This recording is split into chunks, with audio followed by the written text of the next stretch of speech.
आपने नोटिस किया होगा, कई बार रिश्तों में सब कुछ नॉर्मल चल रहा होता है, डेली लाइफ में भी कोई दिक्कत नहीं है, बट फिर भी कहीं ना कहीं एक इमोशनल डिस्टेंस बन जाता है। ना कोई बड़ा रीज़न, ना कोई बड़ा झगड़ा, ना कोई ड्रामेटिक मोमेंट, बट फिर भी इमोशनल कनेक्शन वीक हो जाता है। आप सोचते हैं ऐसा क्यों? लोग कहते हैं काफ़ी बार ये कोई मनी या कम्युनिकेशन की वजह से रिश्तों में गैप हो सकता है, बट सच कहूँ तो इसका सबसे बड़ा कारण है ईगो। ईगो एक ऐसा साइलेंट किलर है जो ना ही दिखाई देता है और ना ही तुरंत महसूस होता है, बट वो धीरे धीरे आपके रिलेशंस को खोखला करता जाता है। ईगो आपको फोर्स करता है कि आप किसी दूसरे आदमी की अच्छाई नहीं देखें। ईगो आपको फोर्स करता है कि आप रिलेशंस को अच्छा करने के लिए कुछ एफर्ट भी ना लें। सो आज के इस वीडियो में बात करेंगे हम ऐसे कुछ रीजन की जो आपको बताएगा कि how ego is silently destroying relationship. So यदि आप भी एक लॉन्ग लास्टिंग रिलेशनशिप चाहते हैं, यदि आप भी चाहते हैं कि ईगो आपके रिलेशन को नहीं इम्पैक्ट करे, तो वीडियो को एंड तक जरूर देखिएगा। आइए शुरू करते हैं। Point number 1, ego always says मैं ही सही हूँ। आपने एक बहुत फेमस मूवी है कभी खुशी कभी गम, वो देखा होगा, जिसमें अमिताभ बच्चन का एक डायलॉग था, कह दिया ना, बस कह दिया। वो ऐसा कैरेक्टर दिखाया गया है जिसमें एक आदमी का घर में मानना है कि मैं जो कह रहा हूँ वही सही है और चीज़ें मेरे हिसाब से होनी चाहिए। जैसे उस पिक्चर में जब शाहरुख खान शादी करके आता है तो उनको सपोर्ट नहीं करते, बिकॉज उनको लगता है कि जो हुआ वो मेरे हिसाब से नहीं हुआ और गलत है। सो ईगो का सबसे जो फर्स्ट पॉइंट होता है आइडेंटिफाई करने का, वो ये है कि मैं ही सही हूँ। चाहे से वो छोटी छोटी बात पे हो, चाहे से आपके सोचने का तरीका दूसरे से मैच नहीं करता हो, आपके पर्सपेक्टिव मैच नहीं करते हो, किसी ने आपके हिसाब से कुछ काम नहीं किया, सामने वाला आदमी हो सकता है कुछ बोल नहीं पाए बिकॉज आपकी पोजीशन की वजह से, बट धीरे धीरे धीरे इमोशनल डिस्टेंस क्रिएट होता जाएगा। और क्या होगा, धीरे धीरे वो आपको इग्नोर करना शुरू कर देगा, आपकी रिस्पेक्ट कम कर देगा। सो यदि आपको रिलेशनशिप में कभी लगे, ये फीलिंग है कि मैं ही सही हूँ, तो आप मान लीजिए कि आपका ईगो आ रहा है। बिकॉज ईगो का गोल होता है खुद को प्रूव करना, बट रिलेशनशिप का गोल होता है कनेक्ट डेवलप करना। सो अगली बार यदि ऐसा कभी कुछ आपके साथ हो जहाँ आपको लग रहा है मेरा ईगो बीच में आ रहा है, तो एक बार आप खुद से पूछिए मेरे लिए ज़्यादा क्या ज़रूरी है, खुद के ईगो को ऊपर रखना या फिर रिलेशनशिप को इम्प्रूव करना, दूसरे आदमी को ज़्यादा इंपॉर्टेंस दें। Point number 2, ego resist saying sorry. जैसे हमने भी बात किया मूवी कभी खुशी कभी गम का, उसमें एक सीन होता है जिसमें शाहरुख खान घर छोड़ के चला जाता है और बहुत सालों तक अपने माँ बाप से दूर रहता है। इसमें अमिताभ बच्चन कई बार अपने बेटे को मिस करता है, बट कभी उसे बुलाता नहीं। क्यों? क्योंकि वो कभी सॉरी बोलने की उसकी हिम्मत नहीं होती। सो ये दिखाता है कि एक शब्द जो वो बोलने से उसके रिश्ते अच्छे हो सकते थे, बट उसने नहीं बोला, अपने ईगो को उसने तवज्जो दी। ऐसा ही लाइफ में भी हमारे साथ होता है। जब आदमी में ईगो होता है तो वो सॉरी कभी नहीं बोलता, बिकॉज उसे लगता है सॉरी बोलना मतलब हार मानना। यदि मैंने सॉरी बोल दिया तो लोग समझेंगे मैं वीक हूँ और वो सिचुएशन को कंटिन्यू करते रहेंगे, बट ये कभी मन नहीं मानेंगे कि मैंने गलती की। इससे क्या होगा, धीरे धीरे धीरे आपके रिश्ते कमज़ोर होते जाएंगे। सो सॉरी बोलना बहुत ज़रूरी है रिश्तों में। और इसी के साथ सॉरी बोलना सिर्फ एक वर्ड नहीं है, एक इमोशन है। यदि अनलेस आप सॉरी अंदर से नहीं बोलेंगे तो सामने वाले आदमी को फील होगा और आपके सॉरी का कोई वैल्यू नहीं है।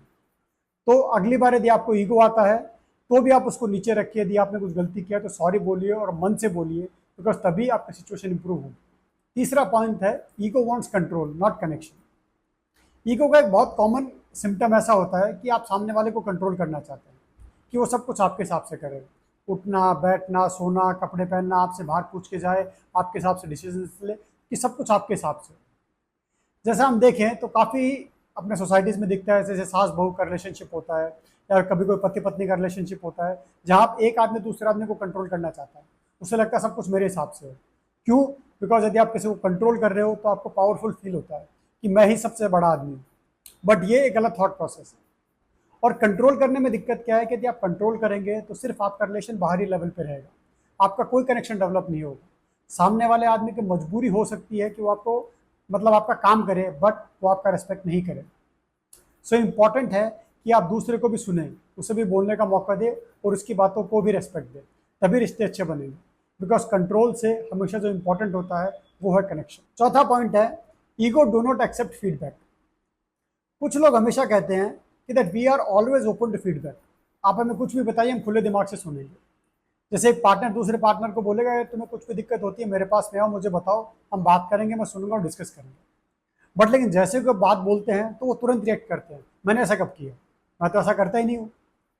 सो आप बोलने के लिए आप बोलते हैं कि मैं फीडबैक एक्सेप्ट कर रहा हूँ, बट रियलिटी में आप फीडबैक नहीं सुनते, आप तुरंत रिएक्ट करते हैं।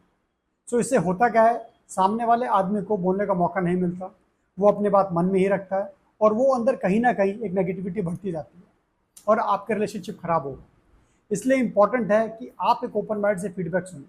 इवन इफ आपको लगता है कि सामने वाला आदमी जो बोल रहा है वो सही नहीं है, गलत है, तो भी आप उसको कम से कम एक बार सुनिए और फिर शांति से अपना पॉइंट रखिए और उसे एक्सप्लेन कीजिए। पांचवा पॉइंट है, ईगो हाइड्स बिहाइंड साइलेंस और एंगर। ईगो के दो फेवरेट स्पॉट होते हैं, एक साइलेंस और एक एंगर। जैसे मान लीजिए वाइफ ने हस्बैंड को बोला, आजकल तो तुम मुझे टाइम ही नहीं देते।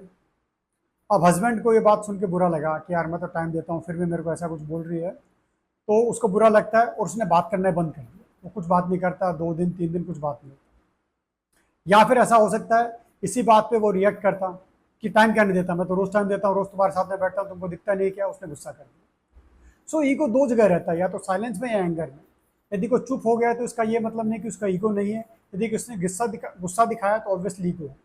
सो आइदर वे आपको समझना होगा कि आपका जो रिएक्शन है विच इज साइलेंस और एंगर, वो रिएक्शन क्यों हो रहा है।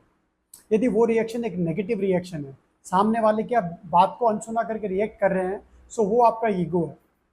सो जब भी कोई सिचुएशन आती है जहाँ पे या तो चुप हो जाते हैं या गुस्सा करते हैं, तो एक बार उस सिचुएशन को शांति से असेस कीजिए कि क्या मेरा ईगो बीच में आ रहा है, क्या मुझे इनको छोड़ के बात को आगे बढ़ाना चाहिए और मुझे सामने वाले आदमी से ओपनली बात करनी चाहिए।